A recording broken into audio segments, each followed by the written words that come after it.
Diberkatilah orang yang mengandalkan Tuhan dan menaruh pengharapannya di dalam Dia. Saya ucapkan welcome home buat Anda semuanya, terutama bagi Anda yang baru pertama kali join di channel GMS Kalimantan. Gereja Mawar Sharon adalah gereja sel yang apostol yang profetik. Kami memiliki satu komunitas rohani yang bernama Connect Group. Dan bagi Bapak Ibu yang rindu untuk join di dalam komunitas kami, Anda bisa menghubungi call center di kota di mana Anda berada. Sebentar lagi kita akan memberikan persembahan bagi Tuhan, dan persembahan dapat dilakukan via transfer ke nomor rekening gereja lokal tempat di mana Anda digembalakan. Dan persembahan juga adalah bagian dari ibadah kami. Dan bagi Bapak Ibu yang rindu untuk didoakan, Anda dapat menuliskan pokok-pokok doa Anda di kolom chat yang ada di layar Anda. Saya mengajak Anda semuanya untuk dapat memberikan like, share, and subscribe channel GMS Kalimantan supaya Anda dapatkan informasi terbaru dari channel YouTube kami. Dan saya juga menghimbau buat Anda semuanya untuk dapat cari tempat yang terbaik. Silentkan handphone Anda supaya Anda bisa fokus beribadah dari awal hingga akhir. Saya percaya hadirat Tuhan akan kita rasakan bersama-sama. Mari kita sama-sama berdoa. Tuhan Yesus, Engkau Allah yang luar biasa dalam kehidupan kami. Kami bersyukur Tuhan sertai kami sampai hari ini. Tuhan pelihara kami sampai hari ini.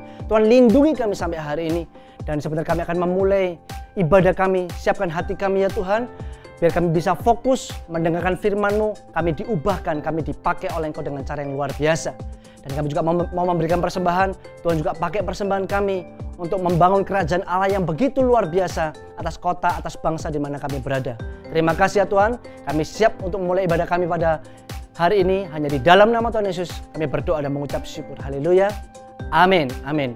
Siapkan hati Anda, fokus. Saya percaya anugerah Tuhan akan dilimpahkan buat Anda semuanya. Selamat beribadah. Tuhan Yesus memberkati.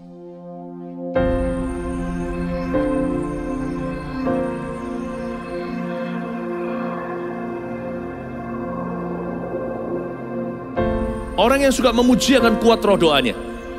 Orang yang berdoa pasti berakhir memuji. Karena Allah bertata di atas pujian. Siapa memuji, Allah mengatasi hidupnya.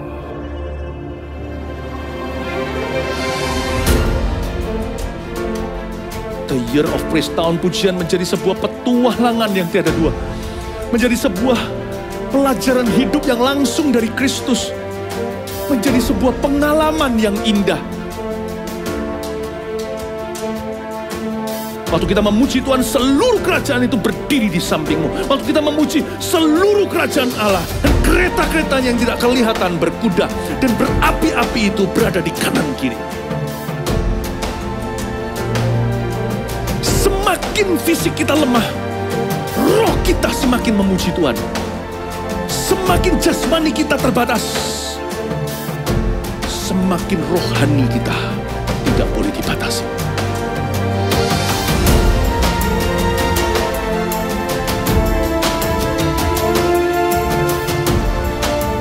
Welcome to the Year of Praise and Provision. Mari kita mengizinkan Tuhan merajut rancangan yang belum pernah kita bayangkan.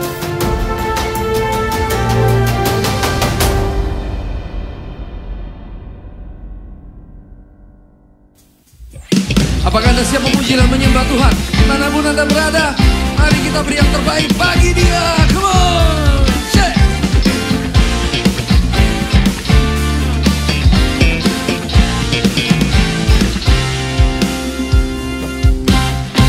Apa yang tak pernah dilihat mata, yang tak pernah didengar telinga,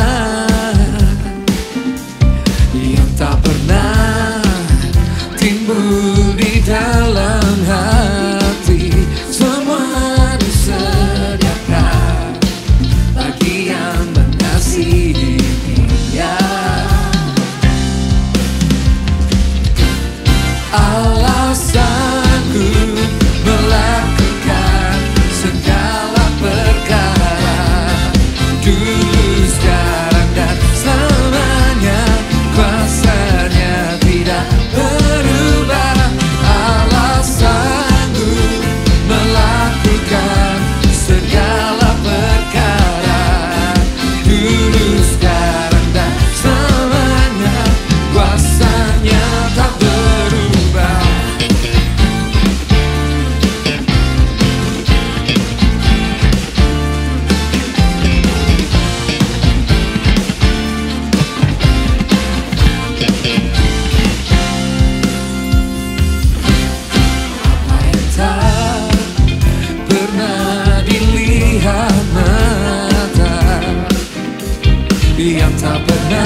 bagi yang mengasihi Dia. Allah sanggup melakukan segala perkara, dulu, sekarang, dan selamanya. Kuasanya tidak berubah. Allah sanggup melakukan segala perkara.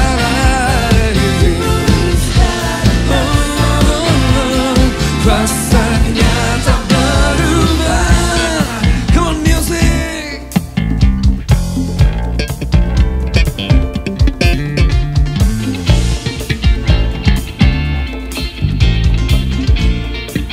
Here we go. 1, 2, 3, say yeah. Yeah, yeah. Say yeah, say Jesus. Say oh, say Jesus. Yeah. Allah sanggup melakukan segala perkara, dulu, sekarang, dan selamanya. Kuasanya tidak berubah. Allah sanggup melakukan segala perkara, dulu, sekarang, dan selamanya. Kuasanya tak berubah. Allah sanggup melakukan segala perkara, dulu, sekarang, dan selamanya. Kuasanya tidak berubah. Allah sanggup melakukan segala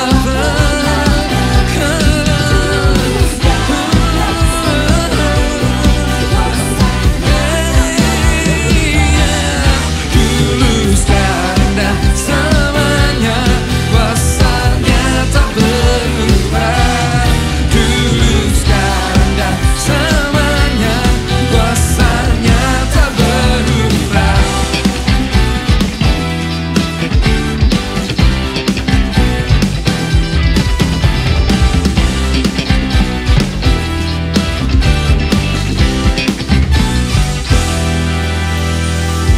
Haleluya. Mari kita berikan sorak-sorai yang lebih lagi buat Tuhan kita. Come on.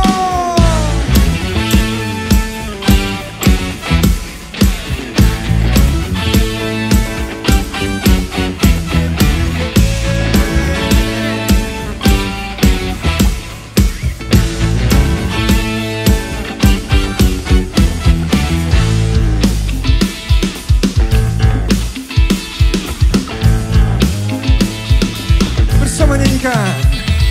Langit dan bumi, pujilah Tuhan, sebab Dia ciptakan semuanya.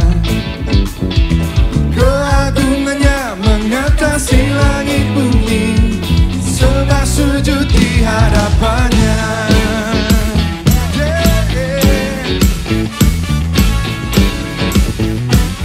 Langit dan bumi, pujilah Tuhan, sebab Dia ciptakan semuanya. Keagungannya mengatasi langit bumi, sebab sujud di hadapannya. Ku puji, ku sembah, ku puji, ku sembah Yesus Kristus Sang Penebusku. Ku puji, ku sembah, ku puji, ku sembah Yesus Tuhan dan Rajaku. Yeah, yeah.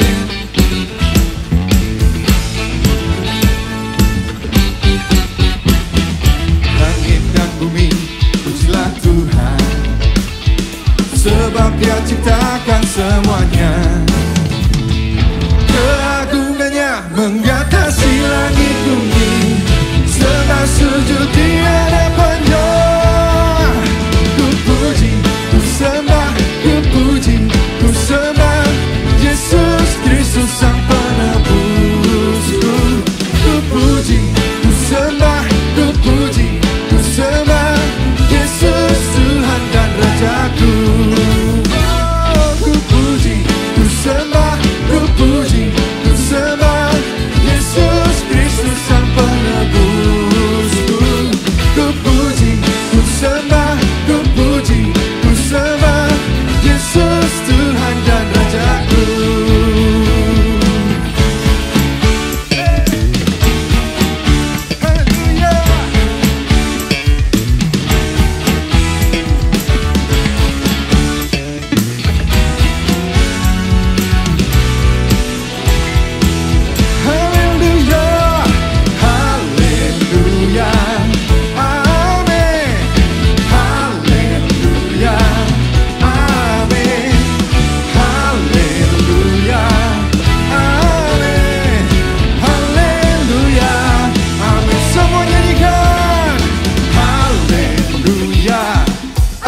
suka dalam hadirat-Mu Tuhan. Kami buka hati kami lebih lagi memuji dan memuliakan nama-Mu. Thank you Jesus. Kasih-Mu bersemi di hatiku, sungguh indah dan mulia. Damai-Mu bersemi di hatiku, tenggelamku di hadirat-Mu.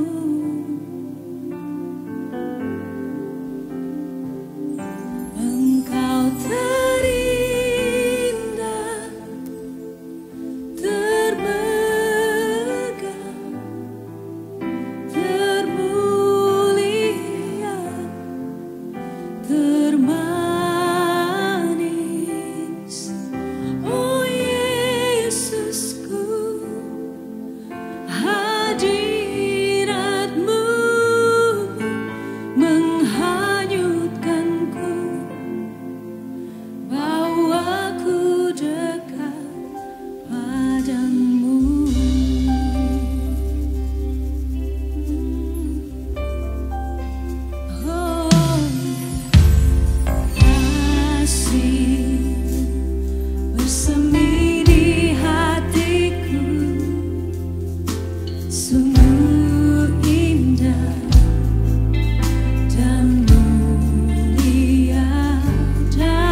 setiap kami, membuka mata iman kami, membuka telinga kami mendengar suara-Mu, hadirat-Mu. Mari pandang hadirat-Nya, masuk hadirat-Nya yang kudus. Angkat suara-Mu, katakan, Engkau terindah, termegah, termulia, termanis. Oh Yesus, hadirat-Mu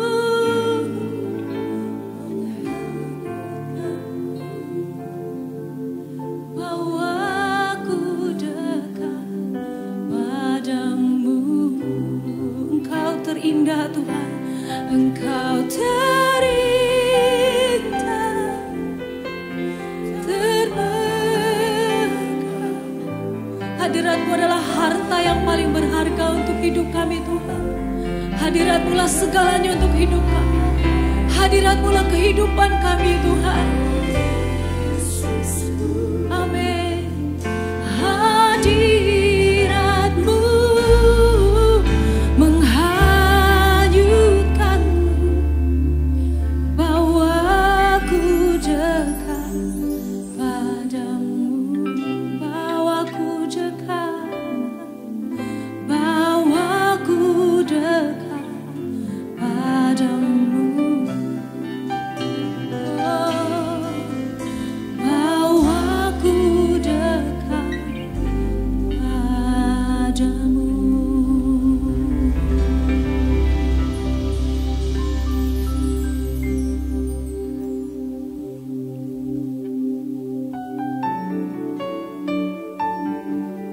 Kau yang selalu beserta dengan kami, apapun keadaan kami, di setiap musim hidup kami Tuhan. We love you Jesus.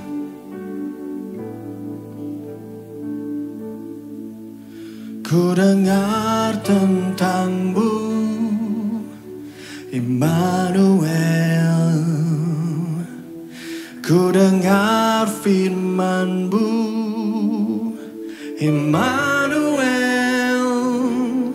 Kau besertaku, Kau menjagaku, Immanuel.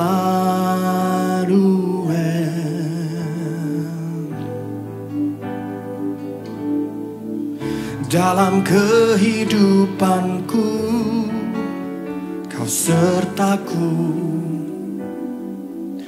Dalam setiap langkahku, Kau jagaku, sebab Kau Bapakku dan Rajaku. Engkau besertaku saat badai menerpa. Ku tak takut karena Kau besertaku dimanapun ku ada.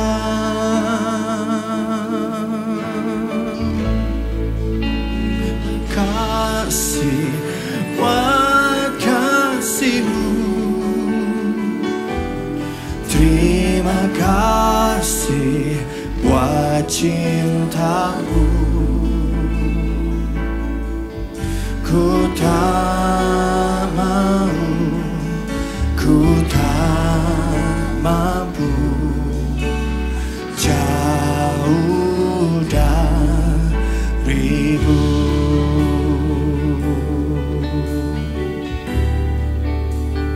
Ku dengar tentang-Mu, ku dengar tentang-Mu,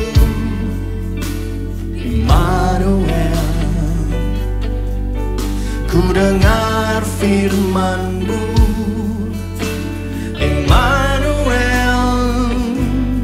Kau besertaku, Kau menjagaku, Immanuel.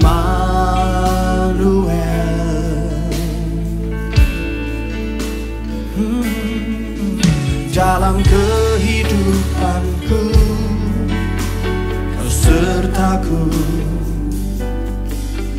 dalam setiap langkahku, Kau jagaku, sebab Kau Bapakku dan Rajaku. Engkau besertaku saat badai menerpa, ku tak takut karena Kau besertaku dimanapun ku ada. Terima kasih buat kasih-Mu, terima kasih buat cinta-Mu. Ku tak mau, ku tak mampu jauh dari-Mu. Terima kasih, terima kasih buat kasih-Mu, terima kasih buat cinta-Mu. Ku tak mau, ku tak mampu jauh dari-Mu. Terima kasih Tuhan, terima kasih buat kasih-Mu, oh, terima kasih buat cinta-Mu. Ku tak mau, ku tak mampu jauh dari-Mu. Dengan hati yang bersyukur, kita katakan terima kasih, terima kasih buat kasih-Mu, oh, terima kasih buat cinta-Mu, ya Yesus. Ku tak mau, ku tak mampu Tuhan, oh, jauh dari-Mu. Ku tak mau jauh, ku tak mau, ku tak mampu jauh dari-Mu. Ku tak mau, ku tak mampu jauh dari-Mu. Ku tak mau, ku tak mampu jauh dari-Mu. Seruan hati kami, seruan hati jemaat-Mu bahwa kami tidak mau, kami tidak mampu jauh daripada-Mu. Terima kasih karena hadirat-Mu ada di mana-mana. Tapi kami juga tidak mau jauh dari rumah Tuhan yang Tuhan telah sediakan di tengah-tengah kami. Kami mau selalu terlibat dalam pelayanan dan dalam misi Yesus Kristus di atas muka bumi. Bukan hanya secara hati di mana saja, tapi secara fisik juga. Kami mau ada di sana ketika Tuhan bekerja. Berbicaralah kepada umat-Mu ya Bapa, sampaikan sabda-Mu Tuhan Yesus. Urapi kami ya Roh Kudus, sembunyikan hamba-Mu di balik salib Kristus. Dalam nama Yesus, amin. Puji Tuhan, shalom semua. Saya senang bisa menyampaikan firman kepada Anda hari ini. Hati selalu merindukan jemaat. Dan kami selalu mendoakan Anda agar Anda selalu terpelihara. Dan apapun yang Anda butuhkan disediakan. Hari ini khotbah saya berjudul Yesus on site. Betul, bukan Yesus online, Yesus on site. Buka bersama dengan saya di Yohanes pasal yang keempat ayat 27 sampai 38. Yohanes 4 ayat 27 bunyinya, pada waktu itu datanglah murid-muridnya.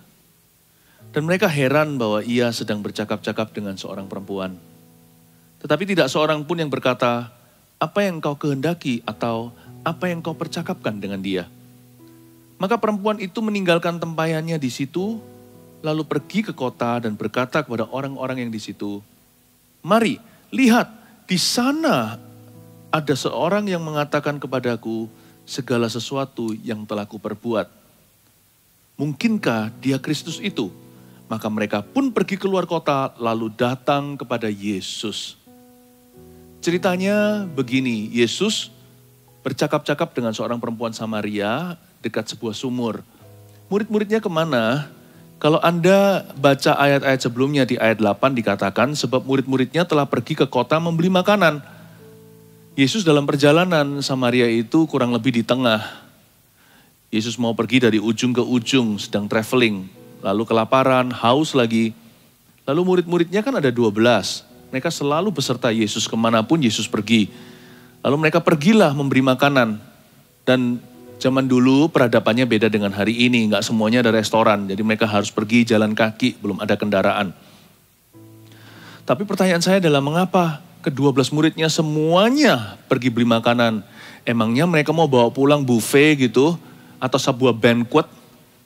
Apa mereka mau bawa pulang makanan segudang? Kenapa 12 pergi semua? Kok nggak ada yang jadi companion Tuhan Yesus? Kan kasihan. Tuhan Yesus kan ada di sumur situ, duduk sebentar, di bawah terik matahari. Kok tidak ditemani? Kenapa 12 langsung lenyap dan pergi? Disinilah pertanyaan saya, waktu saya membaca ini ada kejanggalan. Why left Jesus alone on site for physical needs? Mengapa Tuhan Yesus dibiarkan on-site di situ sendirian, seorang diri, demi supaya mereka pergi memuaskan kebutuhan jasmani? Saya ngomong gini mungkin juga nggak fair buat para murid-murid itu. Kan mereka pergi untuk membelikan Yesus makanan, tapi pertanyaan saya kenapa 12-12-nya pergi sekalian? Berarti mereka semua juga kelaparan, mereka juga mau makan dulu, ceritanya begitu. Jesus was on-site alone. Tuhan di onsite sendirian. Tapi Tuhan gak ngamuk tuh. Tuhan gak marah maupun menghakimi mereka. Tuhan tuh panjang sabar, maha kasih dia. Dia berkata, ya gak apa-apa. Kalian pergi dulu, Tuhan makan ya Tuhan makan ya. Iya makan dulu. Tuhan kami pergi untuk beli makanan dulu ya. Ya oke gak apa-apa. Kalian kenyang dulu, saya nanti aja. Tuhan gak pakai sindir-sindiran. Kelaparan ya, aku ditinggal sendirian. Mau nyemil dulu ya, meskipun bawa makanan. Tuhan gak pernah gitu, Tuhan tuh gak sinis orangnya. Dia gak negatif. Tuhan tuh gak mementingkan diri sendiri. Tuhan tuh juga gak iri kalau orang lain dapat berkat dulu. Tuhan tuh juga tidak cemburu, Tuhan itu juga gak merasa tertolak. Tersinggung dia, kok di nomor 2 kan. Kok murid-muridnya begini, Yesus rasa gak aman. Katanya aku Tuhan, katanya kalian sayang sama aku, panggil aku guru, juru selamatmu. Kalau aku rajamu, kenapa hamba yang makan dulu? Coba bayangkan, kalau kita makan di restoran. Para pelayan yang melayani kita, nanti waktu restoran itu ada break sebentar, pelayannya berada di ujung sana, makan makanan sendiri itu pun bukan makanan pesanan. Itu ala kadarnya yang disediakan oleh restoran untuk para pelayan. Kalau kita di rumah ada pembantu, kita dulu yang makan atau mereka? Setelah mereka melayani kita, baru mereka pergi ke ruang mereka sendiri, lalu makan di situ. Tapi layani majikan dulu. Tuhan itu orangnya murah hati, maha mengerti, pengertian luar biasa. Dia sanggup memahami bahwa kita ini hanyalah debu dan tanah. Go, it's okay. If you're afraid, kalau kamu takut sendirian, gak apa-apa. Kalau kamu takut datang ke sini on-site, online juga bisa. Dimanapun juga kalian bisa berjumpa dengan saya. Kalau kalian semuanya hari ini masih punya urusan, gak bisa datang secara fisik di sini, aku bisa mengerti. What a good God we have. Itulah kepala jemaat. Kepala gereja itu kan Kristus. Makanya di dalam gereja itu tidak ada penghakiman. Karena yang memimpin gereja, kepalanya adalah seseorang yang penuh pemahaman. Maha pengertian. very understanding the head of the church is. Yesus Kristus itu sangat-sangat simpatik. Sangat menunjukkan empati kepada kita semua dalam kelemahan iman kita, kebutuhan jasmani kita, ketidaksiapan kita.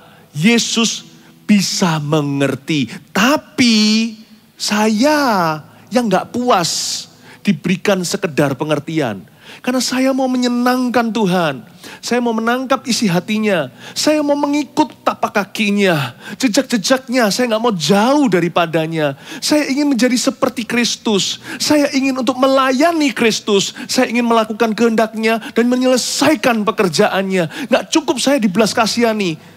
Kalau masih kecil gak apa-apa waktu baby. Tapi setelah saya dewasa, saya ingin bantu papa. Saya ingin berada di situ ketika papa memerlukan. I want to be there for you. Ketika Allah punya tanda kutip kebutuhan, aku mau menjadi orang yang memenuhi kebutuhannya itu. Tuhan gak punya kebutuhan karena Tuhan itu adalah sumber segala sesuatu. Namun demikian ada waktunya Tuhan izinkan dirinya membutuhkan sesuatu untuk menguji iman kita, apakah kita bayi rohani atau dewasa. Saya mau jadi anak yang dewasa itu. Saya tidak mau diperlakukan seperti bayi oleh Tuhan Yesus.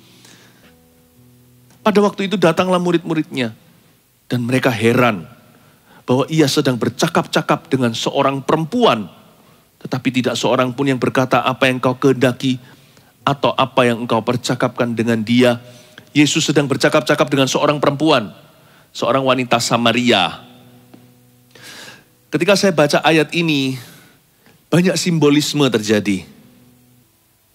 Saya mendapat sebuah pemahaman baru bahwa Yesus sedang bercakap-cakap, berinteraksi dengan jemaat atau dengan gereja yang on-site.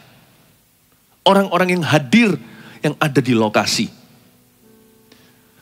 Saya bisa bayangkan Yesus bercakap dengan seorang perempuan di dekat sumur Samaria, seperti hari ini kalau di gereja kita, saya melihat jiwa baru ketika mereka datang ke ibadah.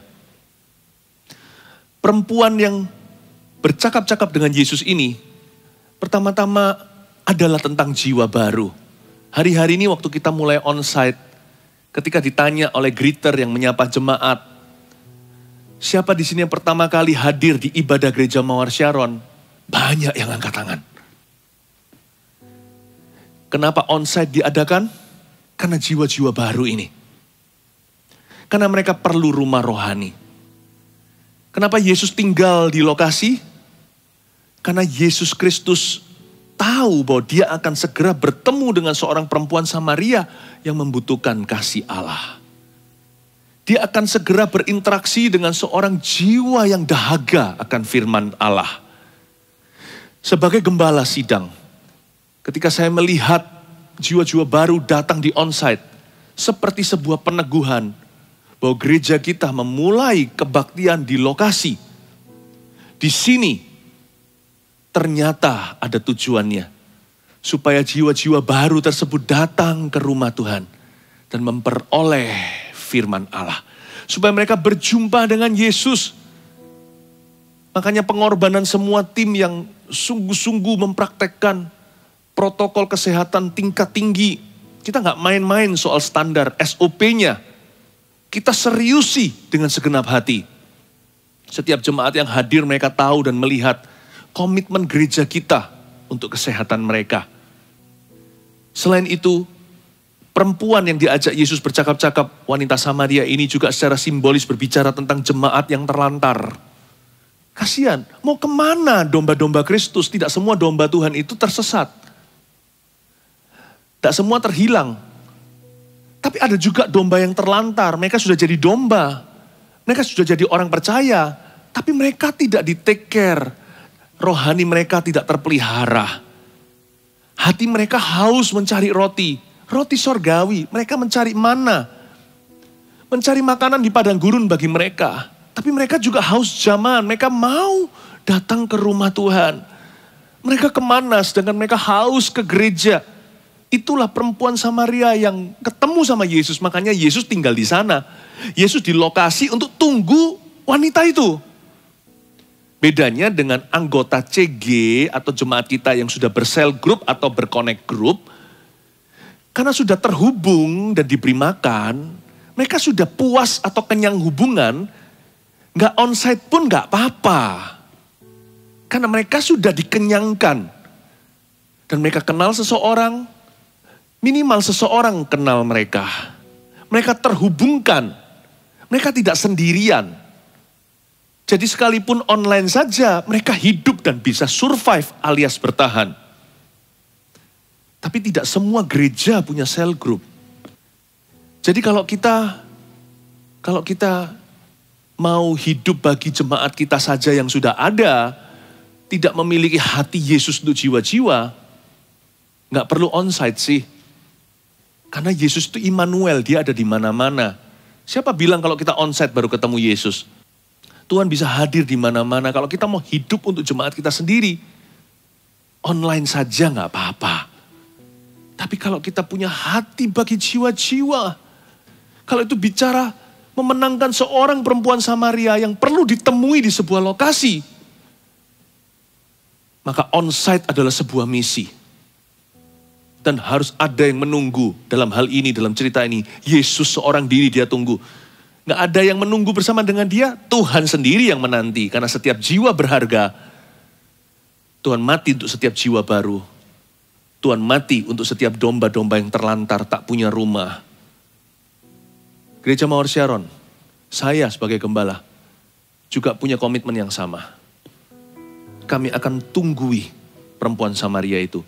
Kami akan menanti, kami bersama dengan Yesus. Bukan setiap jiwa itu berharga. Tidak semua domba punya rumah.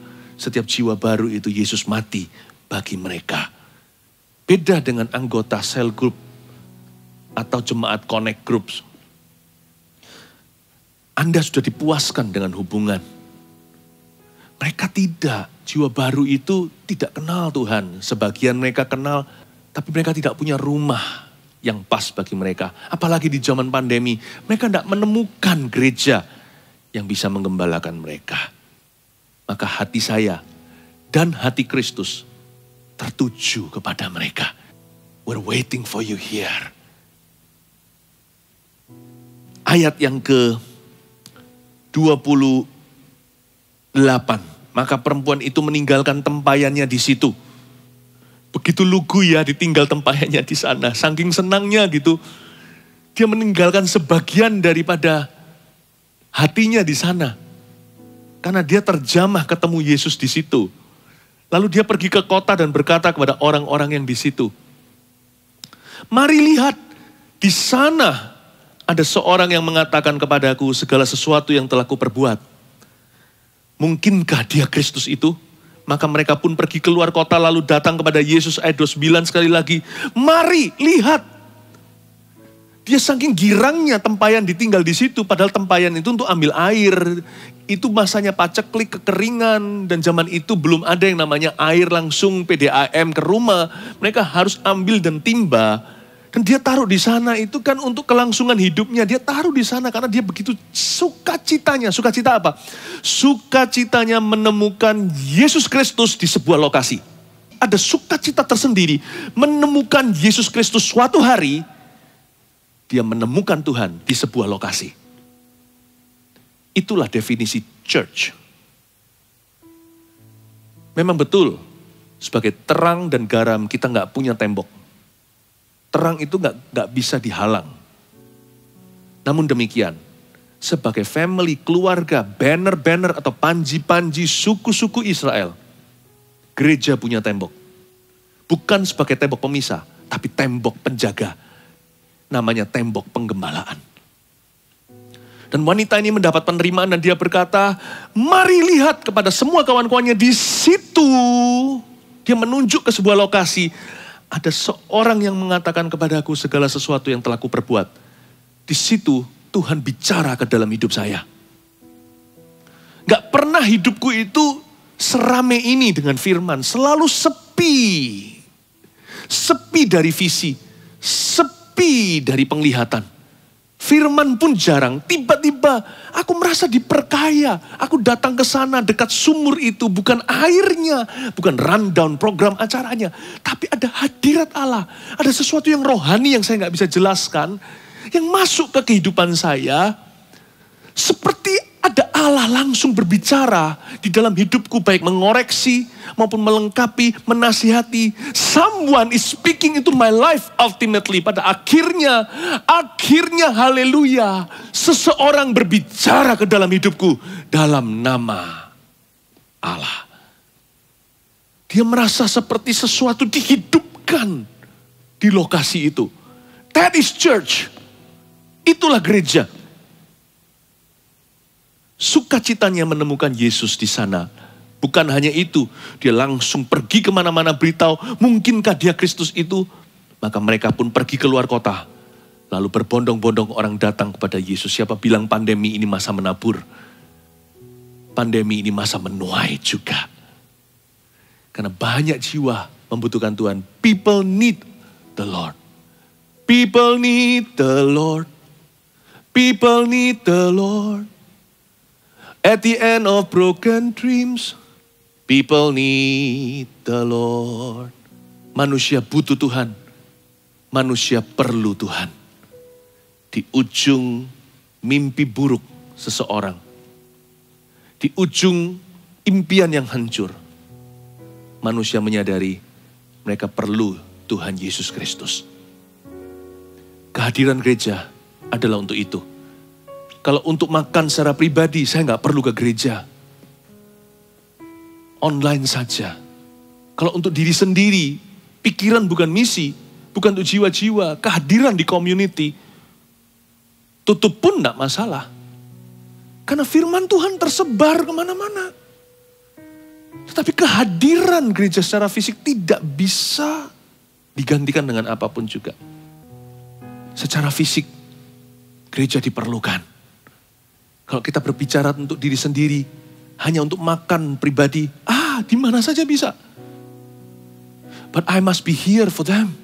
Saya harus ada di sini bersama dengan Yesus. Untuk wanita Samaria itu. Meskipun seperti Yesus, kami akan mengerti orang-orang yang tidak ada di sini bersama dengan kami. We are full of understanding. Penuh dengan pengertian dan pemahaman seperti guru kami. Yesus Kristus Tuhan. But as for me and my house, we will serve the Lord.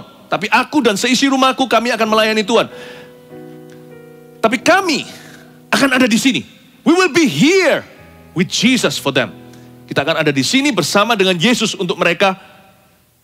Karena Yesus onsite, saya juga mau onsite. Karena Yesus onsite untuk sebuah tujuan. Ayat 31, sementara itu. Murid-muridnya mengajak dia katanya, Rabi makanlah. Sudah makan nih, tapawannya datang. Akan tetapi ia berkata kepada mereka ayat 32, padaku ada makanan yang tidak kamu kenal. Maka murid-murid itu berkata seorang kepada yang lain, adakah orang yang telah membawa sesuatu kepadanya untuk dimakan? Kembali lagi ke ayat 32 bunyinya, akan tetapi ia berkata kepada mereka, padaku ada makanan yang tidak kamu kenal. Ini saya sebut sebagai the revealed bread. Roti yang harus diwahyukan. Karena mereka tidak melihat mana rotinya. Rotinya mana? Adakah seseorang sudah memberi dia makanan? Karena mereka bawa bungkusan. Mereka bawa rantangan. Ini yang saya sebut revealed bread. Atau roti yang harus diwahyukan. Roti yang harus dinyatakan. Berarti di dalam kerohanian, apalagi yang berhubungan dengan maksud-maksud ilahi Tuhan dalam hidup kita, ada hal-hal tertentu yang tidak bisa diajarkan. Namun hanya bisa diteladankan, didemonstrasikan, dan Anda mesti tangkap maksud Allah di baliknya. Hari ini juga khotbah hari ini, sifatnya lebih revealing God's heart. Mewahyukan hati Yesus, kenapa onsite. Yang menangkap akan menangkap. Sebab ada hal-hal tertentu yang tidak bisa diajarkan. Banyak perkara dalam kerajaan Allah itu harus ditangkap dengan iman. Harus ditangkap dengan hati. Saya berdoa bahwa apa yang saya sampaikan di hari Minggu online ini waktu saya berkhotbah, Yesus on site judulnya. Anda menangkap hati Juru Selamat kita. Ayat 34. Kata Yesus kepada mereka, ini jawabannya. Makananku ialah melakukan kehendak Dia yang mengutus aku dan menyelesaikan pekerjaannya. Mission was on Jesus' mind. Being on site. Orang kira waktu baca ayat ini Yesus berhenti di situ, tidak ikut murid-muridnya ke kota sebelah, adalah karena Yesus tunggu makanan. Yesus gak tunggu makanan, disodori makanan, dia gak mau, dia berkata makananku ialah melakukan kehendak Bapa. Dikasih rantangan, Yesus berkata aku punya makanan yang kamu gak kenal. Jadi Yesus di lokasi bukan tunggu dibungkuskan sesuatu. Ternyata Yesus menantikan sebuah perjumpaan. Yesus menunggu satu jiwa baru. Yesus mengantisipasi dengan kasih satu domba yang tersesat. Atau domba yang tidak punya Bethel, nggak punya rumah Allah. Yesus ada di sana dengan misi di pikirannya. Mission was clearly on Jesus' mind. Jesus, the greatest missionary. Yesus, misionaris terbesar dan termulia. Sungguh di ayat 34 didemonstrasikan. Yesus di situ bukan tunggu roti. Dia di sana menanti jiwa. Dia menantikan jemaat, domba berikutnya yang pulang ke rumah. Haleluya. Dengan spirit seperti itu kami onsite. Dengan spirit seperti itu saya tunggu, saya nanti. Tanpa menghakimi, tanpa iri, kok enak, kok kita sendiri, yang lain mana? Enggak. Jikalau aku dengan Yesus, kami adalah mayoritas. Kami dapat melakukan segala perkara. Jesus was alone. Dan Samaria pintunya terbuka. Ada divine opportunities, ada rencana dan ada kesempatan-kesempatan ilahi yang diberikan sama Tuhan ketika onsite jalan. Saya nggak bisa ceritakan dan itu bukan hanya bagi gereja tapi juga bagi kita secara individu. Ada berkat tertentu yang Tuhan sediakan di lokasi. Nah ini yang kita patut tangkap. Ini yang kita patut tangkap. Dan kita merasa kalau Tuhan bicara, hati kita pasti akan melonjak dengan iman. Karena iman timbul dari pendengaran akan firman Kristus. Saya berdoa agar melalui mulut saya minggu ini, Kristus berfirman kepada kita semua. Ayat 35, bukankah kamu mengatakan, ini masih perkataan Tuhan Yesus tentunya. Bukankah kamu mengatakan 4 bulan lagi tibalah musim menuai, tetapi aku berkata kepadamu, lihatlah sekelilingmu dan pandanglah ladang-ladang yang sudah menguning dan matang untuk dituai. Ini ayat yang sangat terkenal. Kita baca sekali lagi ayat 35a, kalimat pertama. Bukankah kamu mengatakan 4 bulan lagi tibalah musim menuai, bukankah kamu mengatakan, bukankah kamu mengatakan.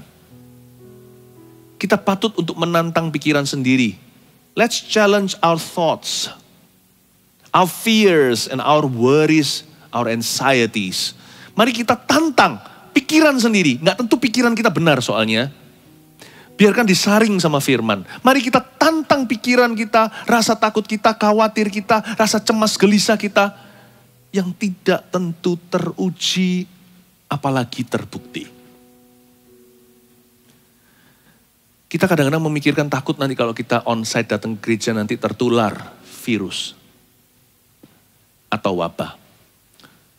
Tentunya kita nggak hanya main iman itu buta. Iman tanpa perbuatan dalam mati. Karena kita beriman, perbuatan kita menunjukkan iman kita. Makanya itu gereja kita percaya.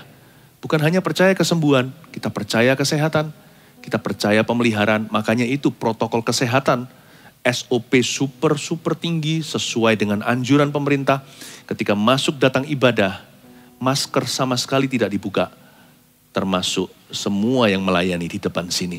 Dengan sirkulasi udara yang dipersiapkan, saya berikan apresiasi untuk semua tim full timer maupun volunteer sebagai gembala Anda. Segala sesuatu itu berjalan dengan super profesional. Menantang pikiran sendiri itu artinya begini. Di tempat di mana kita junjung tinggi penjagaan, malah justru seharusnya tempat itu adalah aman. Justru yang kita tidak khawatirkan itu yang bahaya.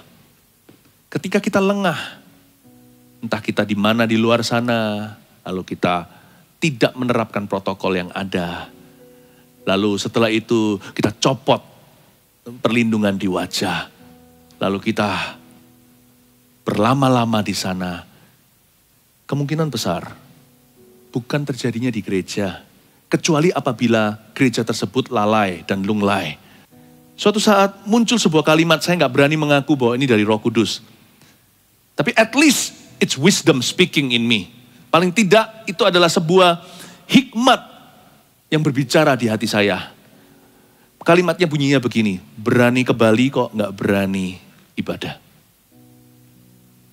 Saya ulang lagi, berani ke Bali kok nggak berani ibadah. Saya bicara dari roh kasih sayang, dari pastoral care, dari hati gembala, agar supaya kita menangkap hati Tuhan. Itu intisarinya. Wisdom speaking to you. Wisdom is speaking to us. Hikmat sedang berbicara kepada kita semua. Ayat 36. Sekarang juga penuai telah menerima upahnya dan ia mengumpulkan buah untuk hidup yang kekal. Sehingga penabur dan penuai sama-sama bersukacita. Garis bawahi kata sekarang juga. Yesus tidak berkata 4 bulan lagi. Di ayat 36 dengan jelas sekali dia berkata sekarang juga now, per now. Penuai telah menerima upahnya. Bukan 4 bulan lagi. Dan ia mengumpulkan buah untuk hidup yang kekal. Sehingga penabur dan penuai now. Sekarang juga sama-sama bersukacita. Kata sekarang juga di sini artinya jangan bermental wait and see. Jangan bermental tunggu dulu dan lihat nanti. Tapi bermentallah prepare in advance. Persiapkan diri dan majulah dengan sengaja. Ini bukan hanya bicara soal onsite. Ini juga bicara dalam kehidupan kita setiap harinya. Siapa mau menyongsong masa depan ya begini caranya. Dan demikian mentalnya. Ini bukan hanya bicara tentang ibadah di lokasi. Ini bicara tentang mentality. Atau sikap iman jemaat untuk menyambut rencana Tuhan yang di depan. Jangan bermental wait and see. Tapi prepare and advance. Persiapkan diri dan maju. Dalam hidup ini harus begitu. Kalau kita mau maju dalam segala sesuatu di dalam Kristus Yesus Tuhan. Ayat 37. Sebab dalam hal ini benarlah peribahasa yang seorang menabur dan yang lain menuai. Ayat 38 ayat terakhir kita bahas hari ini. Aku, kata Yesus, mengutus kamu. Aku utus kamu. Bahkan onsite pun adalah utusan. Aku mengutus kamu untuk menuai apa yang tidak kamu usahakan. Orang-orang lain berusaha dan kamu datang memetik hasil usaha mereka. Aku mengutus kamu di sini. Baik kita datang ke gereja itu utusan. Banyak orang mau ke gereja nggak bisa. Banyak sekali orang yang mau juga nggak mampu. Aku mengutus kamu. Demikian pula onsite jalan ini juga utusan. Bahwa Tuhan mengutus gereja kita kepada dunia. Seperti resending, diutus lagi. Aku mengutus kamu untuk menuai apa yang tidak kamu usahakan. Orang lain berusaha, kamu datang memetik hasil usaha mereka. Saya kasih 3 poin sederhana untuk menutup pesan yang saya berikan. Dan ini bukan hanya untuk kita onsite, tapi untuk kita hidup. Agar kita maju. Agar kita itu berjalan dalam rencana Allah. Yang pertama, kenali kehendak Tuhan. Di setiap langkahmu dan langkahku, kenali apa yang menjadi kehendak Allah. Sebelum kita menyimpulkan sesuatu itu, timbang-timbang di hati. Mari kita belajar dengar-dengaran dengan suara Roh Kudus. Lord, let your will not my will be done. Bukan kehendakku yang jadi, tapi kehendakmu yang dilaksanakan. Biarlah kehendak Tuhan, bukan kehendak saya, yang terjadi dalam hidup ini. Kenali kehendak Tuhan nomor 1. Yang kedua, persiapkan apa yang bisa. Seperti saya katakan tadi, iman tanpa perbuatan dalam hati, bukan? Jadi kita punya tanggung jawab adalah mempersiapkan apa yang kita sanggup, apa yang mampu, apa yang kita bisa persiapkan hari ini. Persiapkan secara maksimal. Lakukan bagian kita. Dalam kehidupan ini jangan menunggu wait and see. Tunggu dulu nanti kalau berkat datang saya baru mempersiapkan diri. Persiapkan apa yang bisa. Apa yang sudah di tangan 5 roti 2 ikan. Syukuri, pecah-pecahkan. Nanti setelah itu multiplikasinya dari Tuhan, itu kuasa. Tapi memecahkan itu tanganmu. Dan tanganku, pastikan pecahannya itu proporsional. Apapun yang kita lakukan, jangan pernah tunggu-tungguan. Persiapkan apa yang bisa. Prepare what you can. Lakukan itu dengan segenap hati. Sebab bagian kita hanyalah perbuatan. Tapi jangan berhenti sampai perbuatan. Perbuatan tanpa iman. Kalau iman tanpa perbuatan dalam hati. Perbuatan tanpa iman. Tiada kuasanya. Hanyalah usaha manusia. Percayakan kepada Tuhan. Ketika kita pecahkan roti, percayakan tangan tidak terlihat, tangan berlubang paku itu yang memultiplikasikan menjadi 5.000 orang makan. Yang pertama, kenali kehendak Tuhan. Yang kedua, persiapkan apa yang bisa. Yang ketiga, maju dengan iman. You must have faith in God. Iman itu tidak boleh bertahan. Iman itu harus maju. The best defense is offense. Pertahanan yang terbaik adalah menyerbu. Ini bukan berarti gegabah atau terburu-buru. Sekali lagi, sebelum nomor 3, ada nomor 2 dulu. Persiapkan diri, berarti ada tanggung jawab kita. Ada ketertiban. Karena Allah kita itu bukan sumber kekacauan. Dia selalu tertib. Kita diajari patuh, mengikuti peraturan, melakukan bagian. Tapi jangan berhenti di perbuatan. Nomor 3 itulah goalnya. Di situ miracles-nya, mujizatnya. Maju with faith dengan iman. Itulah tangga tuaianmu di masa depan. Lihatlah sekelilingmu. Keluar dari guamu. Dan pandanglah ladang-ladang yang sudah menguning. Kalau Yesus berkata, I'll be there for you.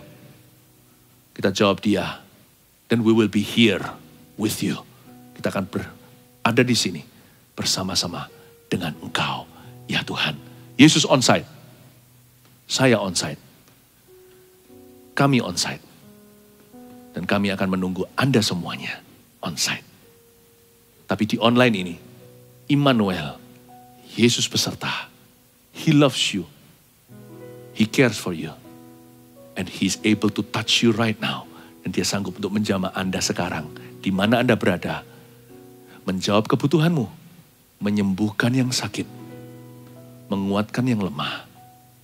Dan memberi iman kepadamu. Untuk melangkah. Mari kita masuk hadirat Tuhan. Kita minta Roh Kudus untuk mengurapi kita dengan pengurapan yang lebih besar. Haleluya. Terima kasih Tuhan. Makananku ialah melakukan kehendak Bapa. Makananku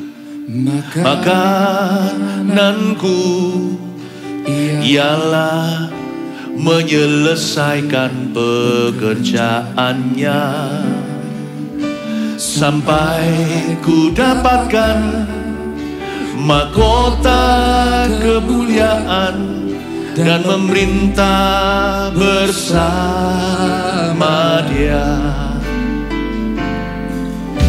Sampai ku dapatkan mahkota kemuliaan dan memerintah bersama Dia. Makananku ialah melakukan kehendak Bapa. Makananku ialah melakukan kehendak Bapa. Makananku ialah menyelesaikan pekerjaannya sampai ku dapatkan mahkota kemuliaan dan memerintah bersama Dia. Sampai ku dapatkan mahkota kemuliaan dan memerintah bersama Dia.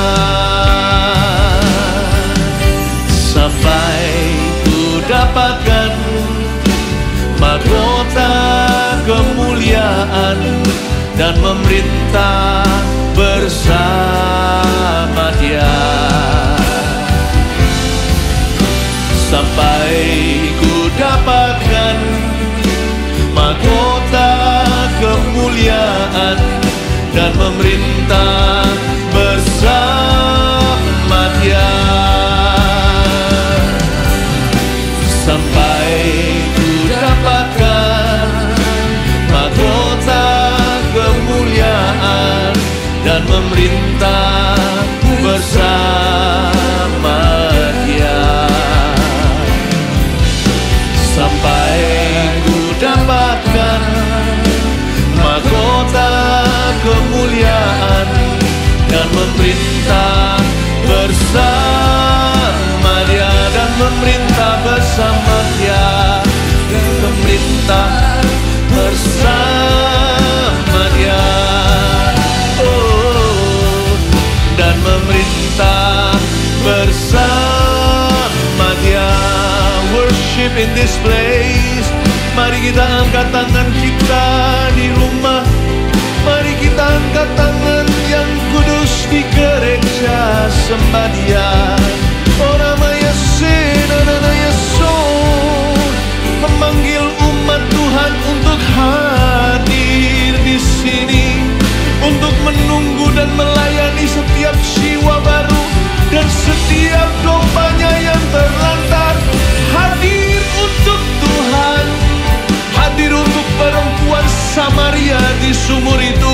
Ku mau di situ, Lord, I'll be there, I'll be here for you. For you are awesome in this place. You are awesome in this place, mighty God. Oh Tuhan yang selalu hadir di hidup kami. Kami akan hadir di sini untuk kerajaan-Mu, untuk jiwa-jiwa yang Kau kasihi, untuk dunia yang untuknya Kau telah mati. Oh Tuhan, kami ada di sini untuk community kami. Orang-orang senanamaya so, sampai ku dapatkan mahkota kebenaran, sampai ku dapatkan mahkota kemuliaan. Ada padaku makanan yang gak kelihatan, the revealed bread. Oh Tuhan, roti yang Kau wahyukan pada jemaatmu hari ini. Ya Tuhan Yesus, kami jemaat Tuhan makan roti pewahyuan. Hari ini juga hari yang Kau berikan. Orang makamaya sonanaya se, nananananananananananamaya sanananamu. Orang maya sanananamaya ramadamaramaramatagabaya ramatagaramaya sanananamu. Hidup kami missionary, Tuhan, hidup kami misionaris-Mu Tuhan. Kami dah hidup bagi kami hidup untuk kerajaan-Mu. Urapi jemaat-Mu dengan pikiran yang lebih tinggi. Oh, dengan hati yang murni dan terbeban untuk setiap orang membutuhkan. Para makamaya sanananamaya ramatagamaya ramatagamaya maralamaya sanananamaya. Angkat tanganmu. You are awesome in this place, mighty God. You are awesome in this church, Abba Father. You are worthy of all praise. To you our lives we raise. You are awesome in this place, mighty God. Kau ajaib di tempat ini, ya Allah. Kau ajaib di tempat ini, Abba Bapa. Kau layak terima pujian, hidupku bagimu. Kau ajaib di tempat ini, ya Bapa. Kau ajaib di gereja ini, ya Bapa. Kau ajaib di gereja ini, Bapa. Kau layak terima pujian, hidupku bagimu. Kau ajaib di tempat ini, ya Bapa. Sama-sama. Kau ajaib di tempat ini, ya Bapa. Kau ajaib di tempat ini, Bapa. Kau layak terima pujian, hidupku bagimu. Kau ajaib di tempat ini, ya Bapa. Kau layak terima pujian, kau layak terima pujian, hidupku bagimu. Kau ajaib di tempat ini, ya Bapa. Kau ajaib di tempat ini, kau ajaib di tempat ini, ya Bapa. Kau ajaib di tempat ini, ya Bapa.